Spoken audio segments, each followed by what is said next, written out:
పని ఏంటో తెలుసా? ఆ యేసు రక్తమును ఉపయోగిస్తూ నీ మనస్సాక్షిని ఇంకా ఇంకా ఇంకా ఇంకా ఇంకా ఇంకా ఇంకా ఇంకా ప్రతిదినము శుద్ధి చేయటగా ఆయన ఇష్టపడుతున్నాడు. దేవునికి స్తోత్రం. ఎప్పుడు ఆయన ఇష్టపడతాడు? ఆయన ఇష్టపడుతుంది ఎప్పుడు జరుగుతుందంటే, నిర్జీవ క్రియలను విడిచిపెట్టుటకు నువ్వు ఇష్టపడుతున్నప్పుడు నీ మనస్సాక్షిని ఇంకా ఎక్కువగా శుద్ధి చేయుటకు ఆయన ఇష్టపడుతున్నాడు. దేవునికి స్తోత్రం. నిర్జీవుల క్రియలను నువ్వు కోరుకునే కొద్దీ ఆ రక్తము, ఆ ప్రభావము నీ మీద పని చేయట్లా.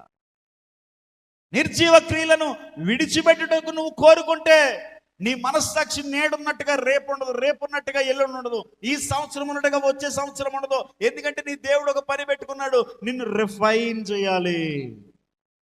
ఏం చేయాలి? ఎక్కువగా నిన్ను శుద్ధి చేయాలనేది దేవుని యొక్క కోరిక.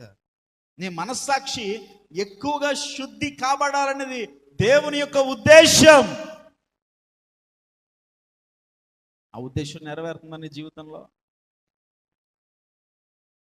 ఆ ఉద్దేశం నెరవేరాలి అంటే నిర్జీవమైన వాటిని విడిచిపెట్టాలి.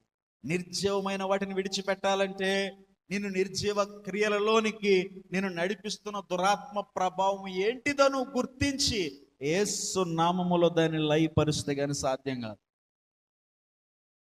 అదొక మనిషి స్నేహమా, అదొక మనిషి బంధమా, ఒక వ్యక్తితో నువ్వు చేసే చాటింగా, ఒక వ్యక్తితో నువ్వు మాట్లాడే ఫోన్ కాలా, నీ హృదయంలో ఉన్న తలంపులా, నీ ఆలోచనలా, ఆ నిర్జీవ క్రియలు ఏంటివి?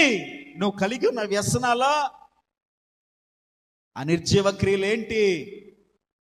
ఈరోజు నువ్వు ఆలోచించకపోతే ప్రమాదంలో పడతావు. కారణం, నీకు తెలియకుండా నువ్వు నడిపించబడుతున్నది దురాత్మతో. దురాత్మ ఎప్పుడు కూడా నిన్ను నాశనముగా నడిపిస్తుంది. దురాత్మ ఎప్పుడు కూడా నిన్ను నాశనముగా తీసుకెళ్తుంది. అది మంచిది అన్నట్టుగా కనపడుతుంది నీకు.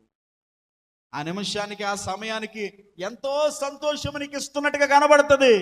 కానీ అది గొర్రె చర్మము కప్పుకున్న తోడేళ్ళు, అది మేక వన్నె పులి. ఈరోజు ఒక బీరు ఎంతో సుఖం ఇచ్చేటట్టుగా కనపడుతుంది తాగుబోతుకి, అవునా? కనపడకపోతే తాగుతాడా? ఆ కోటరేస్తే ఎంతో ప్రశాంతత వచ్చినట్టుగా కనపడుద్ది, పరలోకంలోకి వెళ్ళి వచ్చినట్టుగా కనపడుతుంది, గాలిలో తేలినట్టుగా కనపడుతుంది. ఆడు తాగుతూ ఉంటాడు. ఒకరోజు డాక్టర్ చెప్తాడు, సమస్య వచ్చి వెళ్తే, అయ్యా నీ లివర్ కొట్టేసింది. ఏమైపోయింది? నీ లివర్ కొట్టేసింది. నా లివర్ కొట్టేసిందా? ఎందుకు కొట్టేసింది నా లివరు?